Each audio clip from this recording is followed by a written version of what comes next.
Hello, this is Brian Foster on Kardak Radio, presenting the program Spiritism and the Spirit World Around Us. Hello, and a wonderful Sunday night at 7 p.m. Eastern, 6 Central, 5 Mountain, and 4 p.m. Pacific. And we at those time zones and all the time zones around the world, we come to you every Sunday night and we give a talk on some aspect of Spiritism. And tonight, it is plan for your next life. It's not too early. You can always plan for your next life. And I want to make sure everyone mark your calendars, mark your time. Come to the Facebook group Spiritism and the Spirit World Around Us. Come and see the live streaming. You can ask your questions in the comment section. I will answer them as we go through our program. I'll be happy to do so. Even if they're off topic, I go off topic many times. And I would love to answer your questions, but from any type of that you may have. So tonight, plan for your next life. Isn't that? That's strange, isn't it? And it's nice though, because when you're young, you plan your future, you get excited, and then you go down roads and you kind of get trapped in either a job or career, maybe some dead end relationships, and you say, well, I've wasted all this time. Well, the good news is you haven't wasted anything, because basically, Spiritism tells us that we are immortal and that we will incarnate many times in our quest to become pure. There will become a time when we don't have to come and incarnate on earth in a physical body. But right now, we will. So, don't worry about any opportunity lost. You have lost no opportunity. In fact, now, if you can learn about the fact that we do incarnate many times, we do come in many lives, you've never lost anything. In fact, you gain something. So as people get older, their dreams and visions become, more relaxed and limited. They don't think of taking over the world or doing something great, right? They think more of how they can live out the rest of the years. Well, none of that's necessary. You don't have to be limited in your thinking. You don't have to be non-ambitious. You can be ambitious and start thinking now what you want to be in your next life, what you want to achieve, how you want to improve. Because all that will be taken care of and addressed when you pass over. Because when you pass over, your present life will be analyzed. You will be most of the time, you will be part and process of analyzing what you've done here on earth. And in that analysis, you will spot areas where you improved, you did much better, and areas where maybe you didn't improve as much as you wished, and maybe areas that you missed altogether, but were never part of the plan. So those things in your next life, you may want to take into account, and that is improve in certain areas, have experiences. Now, that's one thing I want to make sure everybody understands, and I'll talk about more of this later, is when you reincarnate, it's not all about karma. Karma implies that you are atoning for something that you happened in a previous life. And yes, that is a great deal of our trials and tribulations we go through. But again, in our quest to become a pure spirit, we also must go through a multitude of experiences. Look, everyone always says, I was probably Cleopatra, or I was king of this, or queen of that, or Duke of Burgundy. Well, probably you were some sort of royalty, but also you were some sort of either peasant in the field, slave, soldier, nurse, shaman, priest, witch doctor. As part of our experiences, we need to do everything, rich, poor, middle class. So that's another thing that you will see. You will see that we have to go through these. So let's get into planning for your next life. So first, let's just understand, how does our soul connect to our body? So Spiritism tells us that we are composed of three parts. The spirit, which is that logical construct, that personality that is immortal. It's always there. All your experiences, you never lose any of your experiences from past lives or anything. That is always there with you. That will never go away. You have that memory forever. Now, you don't have it right now. Some people will have flashbacks. Some people, especially children, I'll explain that later too. They'll have memories bubble up from past lives. Now, you notice that when you hear about these children memories of past lives, it always kind of goes away around 7 or 8. That's because it tells us that when we are a child, we're still tied to our mother. And actually, the blood from our mother and the auras from our mother still affect us all the way till 7 or 8. So anyway, so yes, but so we're the spirit, and then there's something called the paraspirit, and the paraspirit connects the spirit to the physical body, and the paraspirit covers us like a translucent diving suit. It covers all our organs. It connects to everything from our spirit. Now you may ask the question, why can't we know everything from the spirit world? Well, we're not. First of all, the pipeline isn't built to be the maximum amount of information, because our physical brain can only process so much. And we are not allowed to have memories of our past lives, because that could interfere with our learning and trials in this life. Imagine if the spirit world doesn't like unresolved difficulties.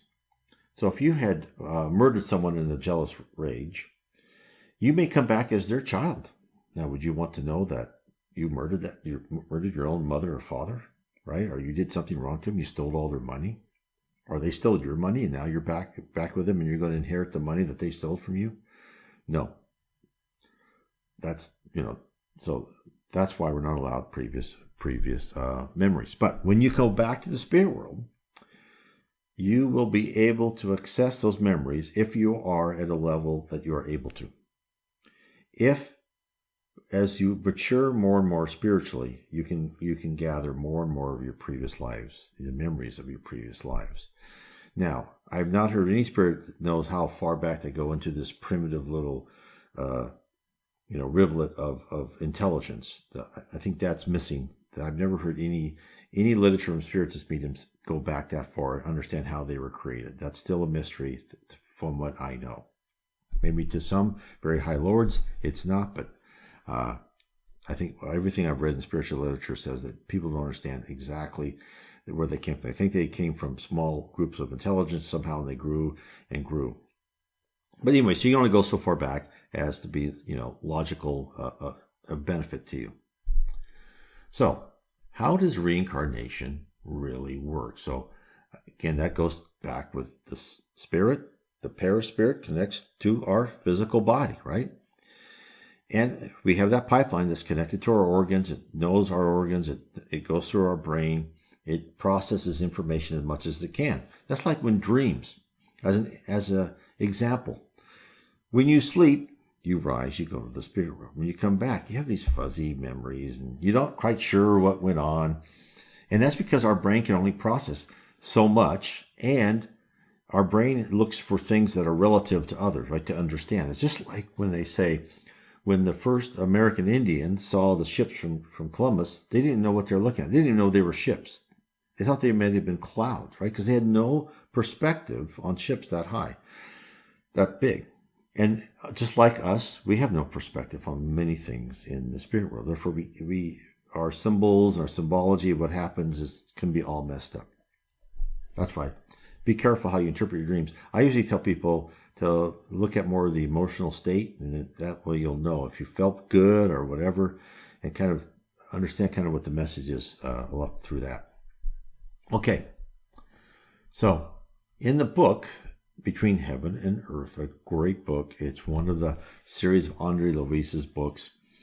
I would recommend start with No Solar, Nosso, and read that book. It's also a movie, No Solar, also called Astral City or Celestial City. You can rent that on Amazon. It's in Portuguese with English subtitles, but it's worth everything. It has a wonderful Philip Glass score.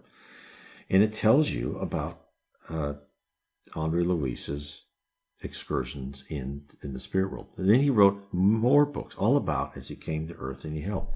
And he just told us so many things about reincarnation, how the spirit world works, why we're here. And in fact, that's why I wrote my book, The Case for Reincarnation. I took all the information from Andre Luis's, Chico Xavier, Yvonne Pierre's books, other books, and the Spirits books, of course, by Allan Kardec, the Codifier of Spiritism. And this told you exactly how reincarnation works. Now, maybe exactly is I shouldn't say that because I'm sure there's many things we don't know. I try to tell you what I have gleaned from the English versions of books that I have read about Spiritism and try to distill them into a book called The Case for Reincarnation. You can go to my site, nwspiritism.com. It's on the right-hand navigation bar. Scroll down, you'll see The Case for Reincarnation. I also have Explorer Destiny talks about all the different levels of what's around us, heaven, purgatory, the lower zone, etc. So, what did they say in the book Heaven and Earth? So, of course, in the books by Andre Luis, he's always going to, and he's part of teams that goes and learns different things. And this is what he tells about. He's examining a male spirit, Julio, who poisoned himself. So even as a spirit, his throat, since he poisoned himself, is a source of pain. And this is what he says, what's happening. So whatever the corruption of the thought is, such will be the disharmony in the particular force center that reacts in our body to this or that class of mental inflow. So it's very important. In that way, you'll see many people who are disabled in life were disabled because of either like an active suicide, because when they're put back into that body, their mental state affects that fetus. The mental state affects how they're going to be born. So, what he says is we analyze the physiology of the paraspirit. We may classify its force centers by remembering the most important areas of the physical body, thus using the best expression for that vehicle that serves us presently. There is a crown center, which on Earth is considered by Hindu philosophy as being the 1,000-petal lotus and the most important center of all due to its high radiation potential and its connection with the mind. So again, what they call force centers, you can really look at them as chakras. The Hindu religion has really had many pertinent things, and these people were inspired by the spirit realm to understand that reincarnation is real, to understand force centers. There's many things that the Hindus were much advanced of others. And so is Buddhism, of course, with their concept of reincarnation. So the crown centers, which is kind of the mind, right, receives, first of all, the stimuli of the spirit, commanding other centers, yet vibrating with them in a perfect system of interdependence. Considered in our exposition of the phenomena of the physical body and satisfying the imperatives of simplicity in our definitions, we can say that the energies of nourishment for the nervous system and its subdivisions emanate from this center, providing all the electromagnetic resources that are indispensable for organic stability. And then there's a cerebral center. So as you will go through, there's a crown center, which kind of controls everything. The cerebral center, which is contiguous to the crown center, which orders the various types of perceptions with the physical body, comprise sight, hearing, touch, and the vast network of processes of the mind have to do with speech, learning, art, and knowledge. And it's the cerebral center that we possess the command of the endocrine center, which also has to do with psychic powers, right? With the pineal gland. That's a lot of people, mediums, have this advanced pineal gland. I don't. And next is the throat center, which presides over the vocal. Then there's the heart center, the services of emotion, overall equilibrium. And proceeding on down to the splenic center, which is in the dense body, seated in the spleen and regulates the distribution and circulation. The gastric center, which controls the entrance of nourishment and fluids. And lastly, the genetic center, which is the sanctuary of sex, as the molding temple of forms and stimuli. So, it's amazing. This is why all sorts of science keep saying meditation is very important. And they always say, reduce your stress. Stress affects you. Well, that's because you need to keep your force centers, your chakras, and of course Hinduism and Buddhism and yoga, right? Understands, the practice of yoga understands this phenomenon. It's that you need to harmonize yourself. And Spiritism tells us the same thing. You will be a lot healthier if you harmonize yourself. So that's what you want to. You want to do that in this life to get to that habit, to be calm and cool, and live a very healthy life for your next life. Start learning these habits. That's why I'm telling you, plan for your next life by preparing in this life. It's very important to you. There's nothing more important than that. So, what happens in the next life when one center is affected? Let's look at this. So let's go back to Julio. So this is what I'm telling you. Look at your life now. The one who poisoned himself, right? His throat right now is an object of pain for him, even in spirit world, because in his mind it still hurts, right? And your mind controls everything. Thought is action in the spirit world. So how will he repair his pain and his too much his regret, his act of suicide? So this is what Clarenzo explains to Andre Luis. He goes, when acts contrary to the divine law, our mind harms the harmony of any one of our soul's force centers. It is naturally enslaved to the effects of the unbalancing action. That's why we always need to balance and harmonize ourselves.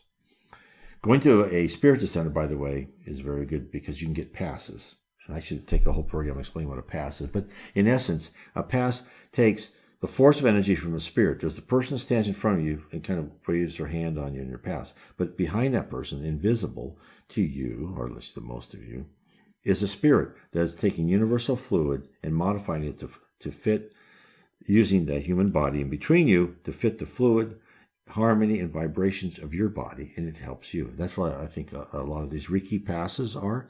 In fact, if there's a good Reiki passage, there's always a spirit behind that person. And if you really have someone who knows what they're doing, they have to be spiritually advanced. They can't just be anybody, because high spirit only associates with someone who's spiritually advanced, not someone who just is there just not knowing what they're doing and not have a good attitude. So, keep going. What's going to happen to Julio with his throat? So he says, in Julio's case, he's an author of disturbance in the throat center, an alteration expressed by the infirmity or imbalance that will by necessity go with him into reincarnation. He'll have to learn to live with pain in his throat, thus healing himself by correcting the vibratory tones of the throat center. He'll be reborn in a physiologically defective body, which will somehow portray the injured area, his throat. He will suffer intensely from the vocal organ, which will undoubtedly be characterized by weak resistance to microbial attacks. In virtue of our friend having scorned the blessing of a physical body, he will be faced with the dreadful struggles in order to learn how to appreciate it instead. So again, we've told over and over by the spirit world, like a child going to school, it says, okay, you take care of that book, put a book cover on that, right? You don't see that much anymore, though, not with my kids. But you take care of it. It's like we have to take care of our physical body. We shouldn't eat, drink, smoke, party too much, whatever it is. We need to take care of ourselves. In fact, Henri Louise, when he went to No Solar, he was called a suicide. He kept saying, I'm not a suicide. I didn't commit suicide. And then when he got to No Solar, they said, yes, you are a suicide. You are what we call an unconscious suicide. You killed yourself by too much drink. And he also had syphilis too. So too much sex and drink. Now, there's nothing wrong in sex and in anything in moderation. Oh, thank you, Glaucia.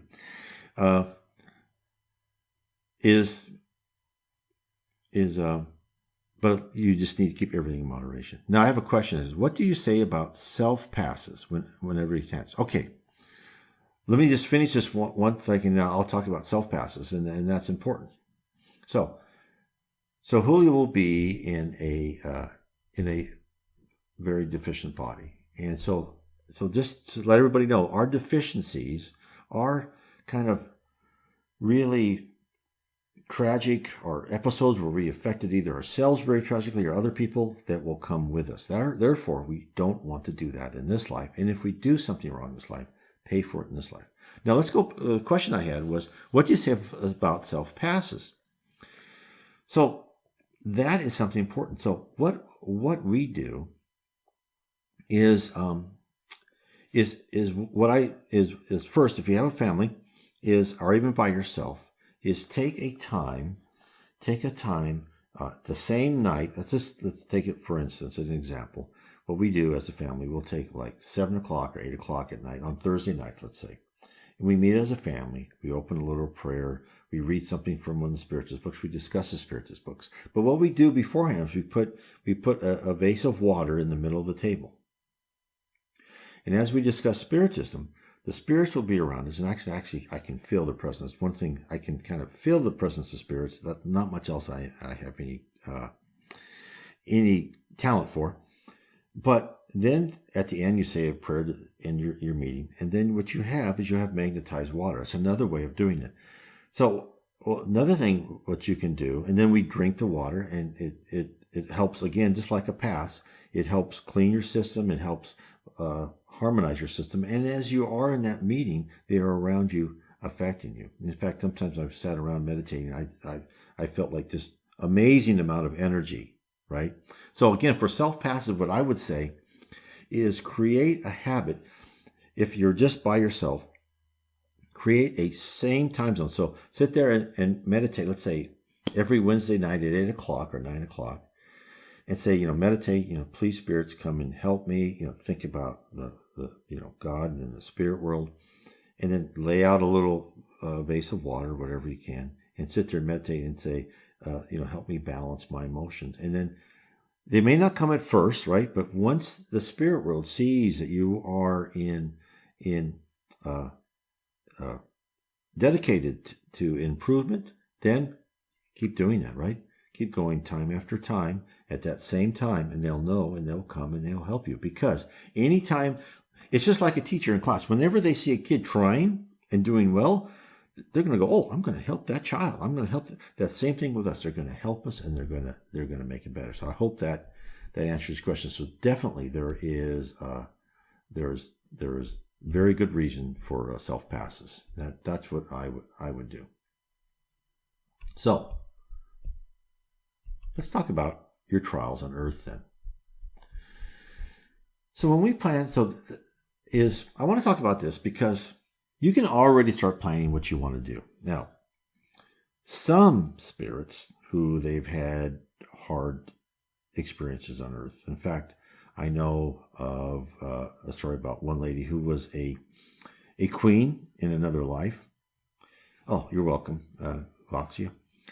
He was a queen in another life, and she was really good friends to her friends and an enemy to anyone that was against her, and she caused havoc to many people, and many innocent people. It's because they were on the other side of a political equation.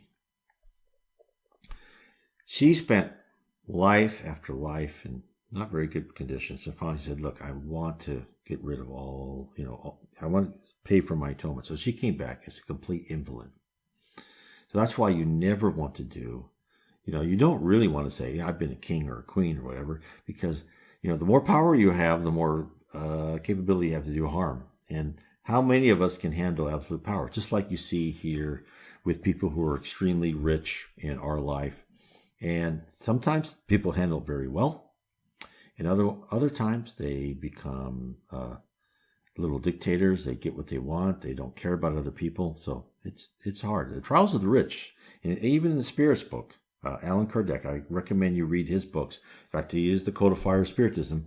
Allan Kardec, and you get all his books on PDF. So just look up Allan. Let me write this down here so I want to make sure. Allan Kardec. Look this up on oops, there you go. Allan Kardec, and then look up PDF, and you will find all of his books on PDF. You don't need to spend one dime on them, and that's how I found Spiritism. I looked up and I found his books all on PDF, and I got into it. Of course, now I bought the books, of course, because I love them. But for those who are exploring Spiritism, I would do that completely. Also on my site, on the right navigation bar, I have Spiritism 101, the Third Revelation. On Kindle, it's just 99 cents. And also, if you go to this site here, that if you're watching the live streaming, Spiritism and the Spirit World Around Us, you can go to the Files section, and I have Spiritism 101, the Third Revelation, on PDF, download, for free. So it's all about, helping others. Okay, so let's talk about our trials, planning for our trials on earth. So when we live our lives believing that we exist, we exist in the realm of chance. I mean, that's how I was for many years. And we grew up and we went to school in a location, not of our choosing, right? But we thought by chance, where our parents decided to live at the time, another decision really was mandated, what we thought, by random occurrences, right? We go to college into a profession by some whim or happenstance, such as an uncle knows a person who knows a person. And we strive and learn through our early adulthood, and sometimes we succeed, and sometimes others we fail miserably. And we curse the events that led us to despair, and somehow we survive, and at each step we gather some wisdom along the way. And we detest the lessons we have to learn, but nevertheless, in our hearts we recognize the value of our accumulated knowledge. Somehow we've learned through all this, but not willingly, that's for sure. I was a big whiner. Until I learned Spiritism, I decided, well, I better actually think about that and not have to whine all the time. Hopefully I've gotten better. But Spiritism tells us a whole new world. So think, what if all of this was planned? Maybe not down to the last minute detail where a butterfly went by you, but the major and not so major events in your life are preordained and not prearranged by some distant entity, but also by your inclusion, by you. You were part of that group. So now, people in the lower zone are in purgatory, right, who are temporarily in a kind of a hell-like atmosphere. They don't have a say. They are just assigned things. Oh, no, you're going to do this. You've got a lot to learn. But for those who are on the whole, good people, right? And I'm not anywhere like a saint. I've done so horrible things. I've done, things that I am ashamed of. Many things, but hopefully I'll get to maybe one of the lower levels. That's my hope, and I think a lot of people will too, because people are basically good. And when you're basically good, that doesn't mean you're good perfectly. You're not a saint. You haven't given all your money away. I still go to a job.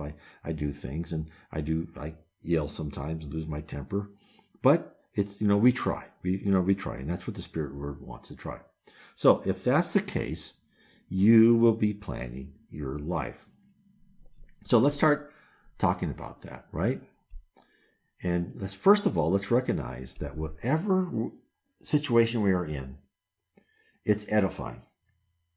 This is the hardest thing to get in your mind. It's just like you were in 7th grade and you're going from one class to another, and you are bored and you hate this teacher, hate that teacher. You can't wait for the bell to ring. And yet, as a parent, you say, that class is good for you. You need to pay attention in that class. We're giving you, we're investing in you. You're supposed to learn, pay attention. Well, you can say the same to us. You're going through this, right? You just lost your business. And there's a reason for that. You just lost that money, or you just separated from your loved one. And it's a lesson you need to learn, and, learn from it. It's the same thing. It's hard, that's hard to recognize, but that's what it is. And so it tells us that in the Spirit's book itself. And in question 132, what is the aim of the incarnation of spirits? And the answer is, and of course, Allan Kardec got these answers from many different mediums. He got a similar answer on the same question from many different mediums. He didn't just trust one medium at all. That's why the Spirit's book is so unique amongst all the annals. When you see these other books, doesn't mean they're not correct and so forth, where they all kind of channel one spirit or whatever. Allan Kardec, and this is why the whole Spirit of Truth came and organized all this. So, what is the aim of the incarnation of spirits? And the answer is, it's the necessity imposed on them by God as the mean of attaining perfection. Right? And yes, of course, just the evolution of ourselves. Yes. Exactly. Our daily challenge. That's can't say better than that, right? And so what the Spirit's book said is, it's a means of attaining perfection. For some of them, it's an expiation, meaning we atone for our past. For others, the mission, something we're supposed to do in order to attain perfection, is necessary for them to undergo all the vicissitudes of corporeal existence. It is the experience acquired by the expiation that constitutes its usefulness. Incarnation also has another aim, namely that of fitting the spirit to perform his share in the work of creation, for which purpose he is made to assume a corporeal apparatus in harmony with the natural material state of each world into which he is sent, and by means of which he is enabled to accomplish this special work in connection with that world which has been appointed to him by the divine ordering. He is thus made to contribute his quota towards the general will. Now, there's a very little thing here. It says, what he is saying is perform his share in the work of creation. Now, when I first read that, I just kind of went by that, right? Because I didn't really understand it. But we have to remember that every word in books like this, every word in books psychographed by spirits means something. And sometimes I have to read books 2 or 3 times, and I go, oh, I didn't notice that before. So let me tell you right now why you are planning your life, why you're going through all this hassle that you have to go through. Because exactly what he just said, the work in creation. In the books by Jiva Owen, which I'm coming out with a series of 3 books before the end of the year, I'm going through all the communications Jiva Owen, and I'm categorized these by different things. But let me summarize real quick as far as what the Spirit book means by the work of creation. What has been exposed in the books of Jiva Owen is that when we go to heaven, there are colleges and schools in each sphere. Now, in Jiva Owen, the spirits say, we're just going to use this sphere 1 to 10 as a numbering system. Other people use other numbering, but we'll consistently use this. So I'll use that, but don't think I'm being, a statement of fact or anything like that. This is just a useful system. But for each level you go through different schools and colleges, you graduate, and as you become intellectually and spiritually mature, you go to the next level. Well, the whole first levels of 1 through 10 are actually learning about the spirit world. It's learning about the process, how it works, what your part into it, how to control, and then as you get higher and higher, control your mind. This whole school is people will sit there. In one example by Jiva Owen's mother, they had a group of spirits around and said, okay, create a statue of an elephant. I think it's actually a woolly mammoth or something of an elephant gone by. And they actually, with their minds, created it. And also, Jiva tells us that buildings are raised by spirits, right? Every thought is action. And what was revealed in here is that the whole levels 1 to 10 is all about learning the tools of the trade. It's like you're going on a vocational school or an apprenticeship. You're just learning the tools of the trade. You're not allowed to really do anything. Well, you are to a certain small extent. But then when you get above level 10 and above level 11, that's when you start creation. That's when you start going out. You probably worked with other high spirits on creating worlds, creating life, planning the evolution of plants, of animals, etc. That is what's meant by that small little part to perform his share in the work of creation. And that's why we need to plan for our life. We need to plan for our life so we can broaden our horizons and we can be put in situations where we can actually gather our mental discipline. Because why are we on Earth? Well, first of all, I want to tell you, on Earth, we're not here to be intellectual giants. Anything we learn on Earth there's superior things in the spirit realm. We're basically on Earth is to start getting rid of any negative characteristics and emotions and to learn self-discipline and mind control. Even if we can do mind control, if we can control our thoughts and keep our thoughts relatively benign, right? Not sit there and just hate somebody, right? I hate you. If you can get rid of that, right? Or see someone that, like you don't like someone with like a certain tattoo and say, oh, I hate that person that has that tattoo. Instead of just saying, oh, okay, well, that's their opinion. Or you see some drug dealer on the street and you don't have to hate the drug dealer. You can just say, well, that's a wrong decision. And that person will learn through their mistakes, right? You don't let those negative emotions out. That's why we're on Earth, is not to do that. So planning for the next life. So in a great book called The Memoirs of a Suicide by Yvonne Pierre, which I recommend for anyone. Let me write that down, because Memoirs of a Suicide is really, oh my heavens, one of the best books I've seen for a long time.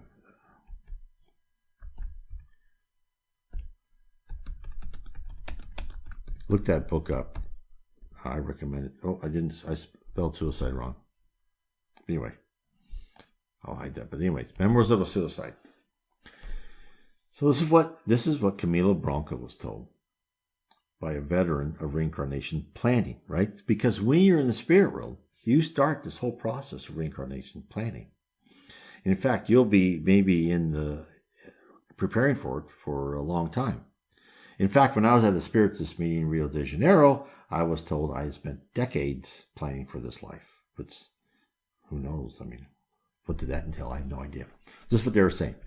The planning of events relating to a reincarnation will be rigorously studied, firmed up, and revised, always in accordance with utmost justice, in fulfillment of the highest expression of the immortal decree sanctioned by the Divine Master, which explains all the problems that afflict and bound humanity, to each according to his deeds. So that can be like, oh no, I mean, I hate that. Like, you get what you deserve. Well, but it's true. Therefore, we need to be careful. So hence our plans must be what we must pay for in our previous life and what we wish to learn in our next life. It is as if we're in high school looking through all the college catalogs that have finally arrived, attempting to ascertain what our future will be. And the basic conditions of planning is explained again in this great book, Memoirs of a Suicide. Normally, candidates for reincarnation choose their own trials. See, understand? Normally, candidates choose their own trials. The acres of thorns that will affect the days of their earthly life, and where they will get the chance to amend the consequences of their guilty past. They themselves will besmirch the beseech the guiding powers for new opportunities that will enable them to demonstrate their repentance and their desire to enter a redemptive path that will offer them the chance to correct the inferior impulses that drove them to their wrongful conduct. These trials can be experienced in a relatively sound body, if the mental suffering is extreme, or in a deformed body, or one stricken by an incurable disease. It all depends on the extent of the offense and the merits involved. Now, he seemed a little bit down on that as he was talking, but he was actually talking to a whole group of suicides. So they were being forewarned that this was going to be a tough situation for them. So planning for your body. So another thing. So what you look like and what you will look like is going to be entirely you, because when you go to the spirit world, first of all, when you die, you get rid of this, this fat, and then I want to where I won't have, hair in my ears like I do now. I got, all these things. Is when you die, if you're old, you will revert to what you think you should look like. You revert to however you think, the 20s, 30s, 17, however you think of yourself. And you'll close yourself with your thoughts. If you were young and you gain education, you will finally get. So everything comes to the middle in the spirit world. So when you're planning for your next life, though, you will be part of planning your body. And in fact, in the book, Missionaries of the Light, again, one of the books by Andre Luis, psychographed by Francisco C. Xavier, who, get his books. No Solar is the first one. I recommend that. So he is talking to a woman who is actively planning her trials for the next life. And she talks about her reasoning of why she's picking what she's doing. And this is what she says. It just shows you how wise this woman is. She says, I have been advised, this is what she's saying, I have been advised by my benefactors here that I should avoid re-entering death with flawless body lines. If I do avoid it, I might have a better success in the tasks I'm planning. I would be grateful if the thyroid and the parathyroid glands were not so perfectly outlined. As you know, my task will not be easy. I need to recapture a large spiritual heritage. I must avoid any possibility of failure, and perfect physical harmony would get in the way of my goals. And Andrew like, oh, you don't want to be perfect? And then she gave him a look, and then his friend next to him says, yeah, she's right. He goes, you're right. Physical seductiveness is a real danger, not only for those who radiate its influence, but also for those who are subjected to it. Yeah, and she goes, yes, I would prefer an unattractive body. I'm not interested in a body like Venus. I'm interested in the redemption of my spirit for our eternity. And isn't that true? How many times have we seen, especially in high school, where beautiful men and women, boys and girls in high school, it's like a lot of times, not all the time, but many times it's like that was the pinnacle of their life, right? They were the most popular because they were physically perfect. And yet it all kind of went down from there because they couldn't handle it. And there was this jealousy and envy and, negative thoughts, and if they weren't spiritually advanced enough, the negative thoughts could take its toll. So your body, like my body, who, was created by you, most probably, for a purpose. So enjoy it while you can, because it's temporary. Because you're going to look like what you want to look like when you go in the spirit world anyway. And of course, you spend a very small amount of time life in a physical body, because once we're done with this planet of atonement and we go on to a planet of regeneration, we won't have to reincarnate much anymore, right? It'll become less and less as we go in there, as we go up. So, but the other point is, okay, so, yeah, that's, how can I pick the body exactly? There's DNA, right? There's, the parents. So, of course, this affects it. So this is what, and of course, this is why Andre Luis series the book is so good. He goes, okay, Andre says, well, what about the laws of physiological heredity, right? You can't, hey, if I want to look Asian, but both my parents are Caucasian, that can't happen. And the answer, of course, is correct. That can't happen. But there can be modifications. And this is what he says. This is the answer he got, Andre Luis got. It works with inalienable control upon all evolving beings. But of course, it is subject to the influence of those who attain qualities that are superior to the general environment. Furthermore, when individuals interested in new experiences in the physical realm are deserving of intercessory services, the higher powers can impress certain modifications on matter from the embryological development onward if they determine that alterations are needed for the work of redemption. So this is how I believe how evolution was done too. Not all of it, but part of it is that the spirit world can slightly modify DNA and create new things. For instance, what they explain in the book, if there's a physician, and that physician needs to have perfect eye-hand coordination for surgery, that will be put in their DNA, that they will have that. So, yes, there are DNA considerations, heredity, so on and so forth. And then a lot of it, people are placed, the primitive spirits are placed in there just so they will be affected by a certain thing, and that's how they go through the trials. So therefore, we must start with our parents, what our parents offer. Next, our own paraspirit, right? That's the part of it that envelops our body. And that will affect our germination while in the room. And lastly, the spirit world is able to perform minute surgery on our DNA to alter our appearance and innate abilities. So not only do we determine the complete diagram of our bodies, but we also plan in advance the afflictions that await us. Andre talks to a spirit that works in the reincarnation planning center, and he shows him a plan for a person. He goes, here's a plan for a future reincarnation of a friend of mine. He says, you see some dark spots in the descending colon, right? He goes, this indicates he will suffer from a large ulcer in this area as soon as he becomes an adult. Nevertheless, he has chosen it. So some of these things, like cancer, other diseases, they are actually programmed in our DNA to appear at a certain age. I mean, I had kidney stones, terrible kidney stones. I was paying for something, probably something I did sexually in a previous life. And boy, did I pay. And you know what? I'm not going to do that again. I don't know what I did, but it was painful, horribly painful. But I'm sure that was something that was turned on that I had to go through.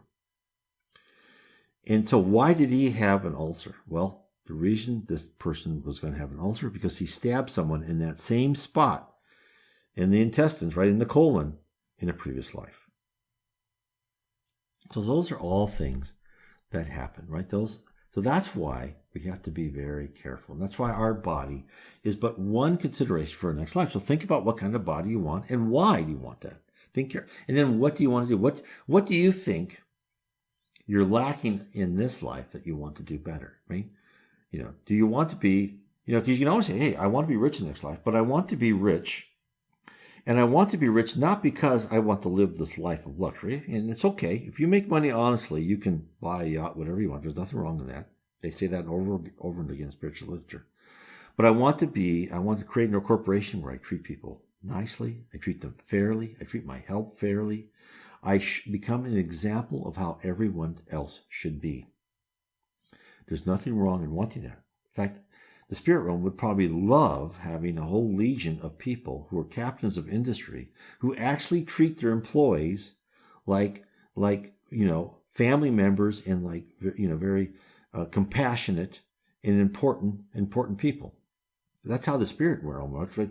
Because look, we all have bosses, right? No matter what we say, no matter what we think, there's always someone superior to us.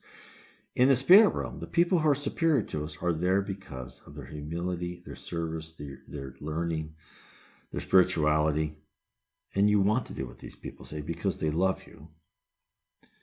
And you enjoy that. And if the spirit world could find a bunch of people who would want to become that type of person, that type of person who creates an industry, right? Not like now, where you'll have people that will create a corporation and then they'll leave, and then you have all the political machinations and then they'll of people who become the CEO or the president or whatever their title is, and they got there not because they thought of anything, but because they played political hardball and they stabbed more people in the back and they lied with greater efficiency than anybody else, and yet they think they're special, and they try to create more and more profit for themselves by paying and their workers less and less, are moving other jobs overseas. If we could find people that don't want to do that, that would be a great thing. Or you want to come back as humble and poor. You've had your middle class existence, you've had your rich existence. Now you want to know, I can survive minimally, right? I don't mind a bungalow somewhere, work and concentrate on my spirituality in this next life. You can do that too. Or you want to have a family. I want to have 5 kids. Or whatever. Those are things that think about what you want. Think about what you can contribute to society, right? Because this is why the spirit world is there. So, as an example of planning for next life, in the book Members of Suicide, one of his name was Geronimo, committed suicide. He left his wife and children destitute. So, in his next life, he's not allowed to have a family. He will actually be helping orphans. He will actually be very rich in early life. He will lose everything, and then all he will have left will be to help these orphans. He won't be allowed a family because he abandoned them. You see that again and again. If people who abandon their families, said, okay, you didn't do that responsibility very well, did you? Well, you have to learn again to understand how important that is. So, that's why we have to go through multiple trials, right? We have to go through time and time again so we can learn things, right? We can learn what we need to do, right? We can learn all different ways. So, now I will tell you one thing. An interesting fact in the book, when Andre was in the reincarnation pavilion, he understood that if you are in the site and you're given a mission to do on Earth, and you come back and you do it as to the full extent that what you should be doing, you're known as a completer, and you can come back. You can have more say over your next life. So try and do what you can, and you can have more say. So that's why you want to do as well as you can, but you always want balance, right? So you always want to have this. In fact, Andre Luis says, after he studied people dying and their lives, he said, studying cases of death has enriched my knowledge in the field of mental science. The spirit, eternal in essence, makes use of matter, transitory in its association, matter, that's where we are, we're dense matter, right? As didactic material that evolves more and more in the spirit's never-ending course of experience toward integration within the supreme divinity. So what does it mean? So didactic material in this instance, right? So the definition of didactic is teaching or intended to teach a moral lesson. So therefore, as we continue learning in the spirit world and travel through multiple lives in physical trials on earth, we accumulate the moral lessons that in turn influence our physical bodies and the structure of our brain as we are reborn. So as we get better, if you do well in this life, you will be more and more capable in the next life. Not only is our intellectual being as a spirit is important, but the physical makeup of our human form is vital for our involvement on our planet and our eventual elevation as spirits. So Andre continues to explain this. He says, when we harm matter, we in turn have complicated the service schedule that is so vital to our spiritual progress. And in any situation will remain at a standstill in order to restore the sublime heritage that is placed at our disposal by the imperishable goodness. Now, a couple of things I want to explain. Andre's talked about the never-ending course of experience toward integration within the supreme divinity.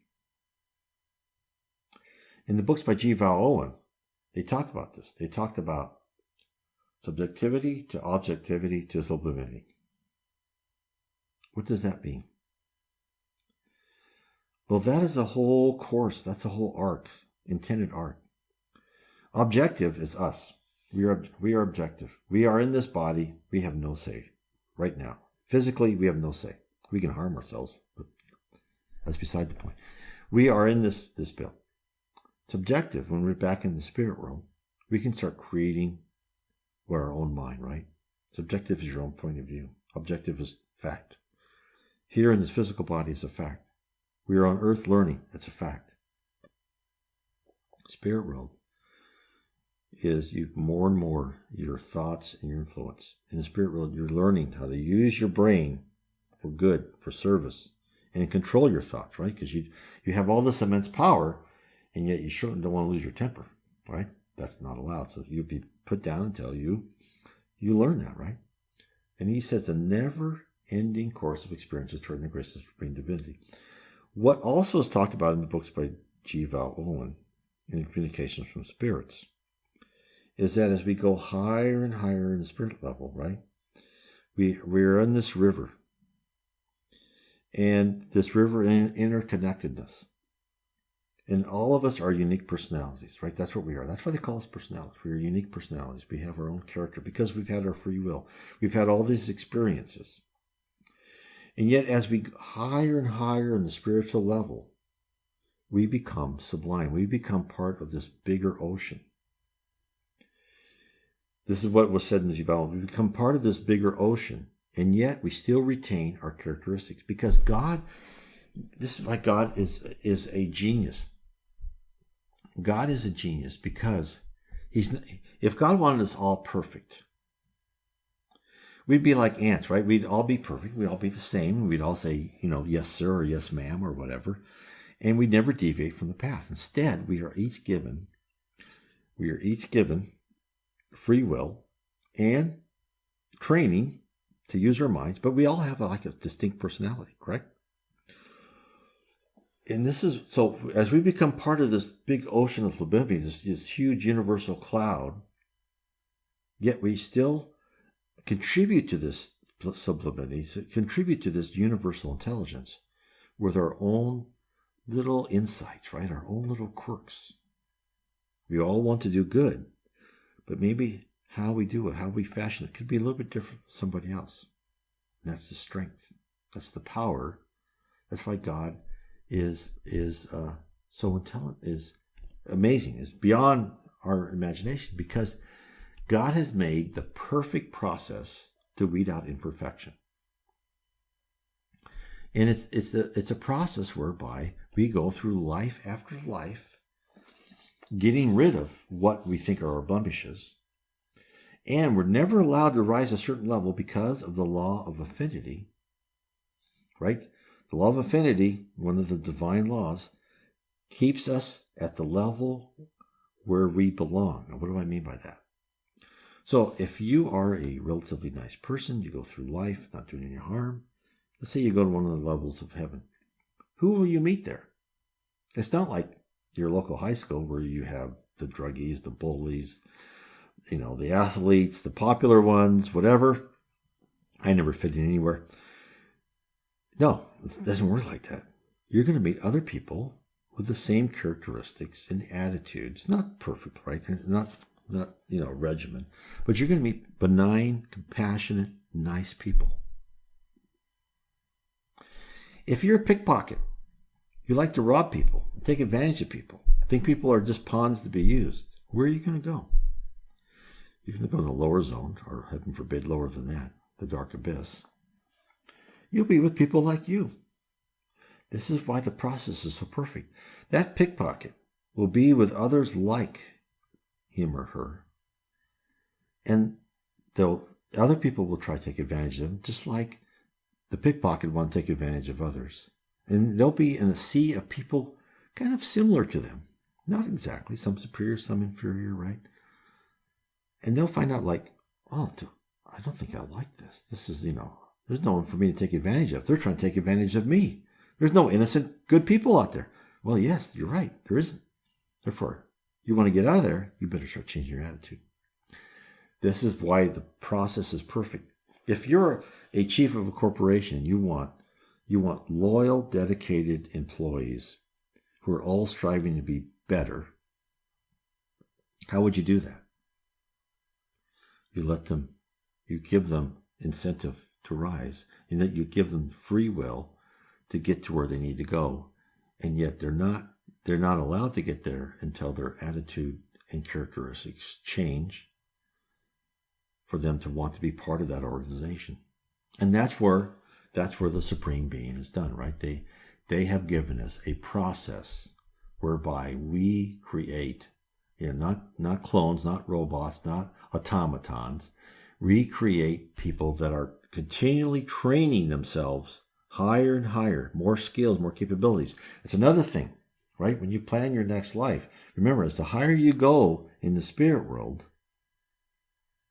the more power and capabilities you have. And then when you reincarnate, your paraspirit's more powerful. You can then now more mold, like when our Christ came in for the Virgin Mary. Who knows what power he had in that as that fetus to control exactly what his physical characteristics were. Amazing. So therefore, it's that the better you do in this life, the more power and more leverage you have for your next life. That's why the whole process is so amazingly effective. And so this process is just a self-improvement loop. We're in that. We're in this self-improvement loop of always making ourselves better. So I hope this has enlightened a lot of people. Again, I would recommend anyone interested in Spiritism, go to my blog as a good place to start. There's plenty of literature on there, articles and so forth. nwspiritism.com. It all depends how you want. You can just look through the website. You can download Spiritism 101, the Third Revelation, on the Facebook site, Spiritism, the Spirit World Around Us, for free. It's in the files section in the tab. You can buy the books that I've written either on Kindle, which is, like the Case for Reincarnation we talked today, tells you all about reincarnation, tells you how you plan for your body. It kind of goes through everything and more of what I talked to, gives you examples of reincarnation. Explore Your Destiny talks about people. Also have books if you're interested about near-death experiences. And like in the book, The Spirit World Talks to Us, I talk about what this person experienced and really what the spirit world is trying to say. I have another book, What the Problem is the Solution. Talk about why do you go through problems in your life, right? Well, because of previous lives. That's why. Freud, Carl Jung was more correct, right? But, Freud was saying, everything in adult life is because of childhood. Well, when you hear that, most of us like, I don't think so,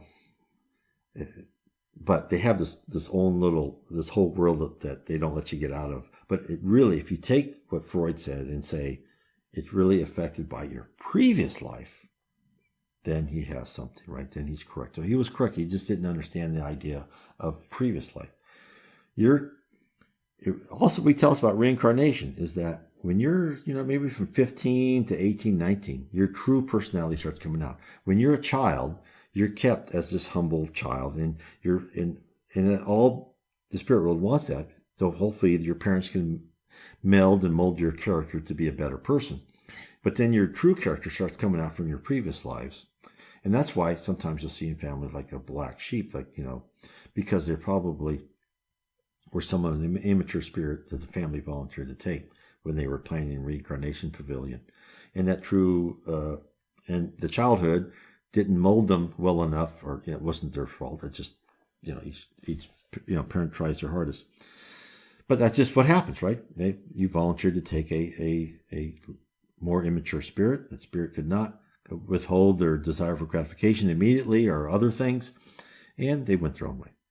But that is why it's so important to learn to control ourselves in life after life. And that's why we're here for training.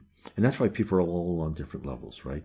Some are more immature spirits, some are more mature, meaning they've had lives, they've are higher in spirituality. And you'll see that. You'll see some kids are just calm and cool under all situations. That's probably a high spirit that they were born for probably a mission, probably something. They're probably getting some lessons, maybe some atonement, but they're also probably born for something that they should be doing. So it's very interesting, these talks, and I really appreciate everybody being with me. And it's just been so fantastic, again, talking to everyone for this hour. Again, I recommend visit nwspiritism.com, and also I recommend you joining. Oh, thank you, Marcia. I also recommend, please mark your calendar every Sunday at 4 o'clock Pacific, 7 o'clock Eastern, and then join the group, Facebook group, Spiritism and the Spirit World Around Us. Look that up. I have a link to that on my site. You can get the latest. There's a lot of comments, a lot of information from other spiritists, answer any of your questions. And I'm sure that you will enjoy it. And I'll put down the end of our program. And again, God bless everyone. And I encourage you to explore Spiritism as much as you can. Thank you so much. It's been a pleasure talking to you. There we go. I would like to thank everyone for listening to our program on Kardec Radio, and to point you in the direction to find more information about the spirit world around us. You can visit my blog at www.nwspiritism.com. Again, that is www.nw, as in Northwest, spiritism.com. And if you are ever in the Northwest, I certainly would welcome to have you come to our meeting on Bainbridge Island near Seattle in the state of Washington. Many blessings to all of you, and please continue to explore Spiritism and the spirit world around us.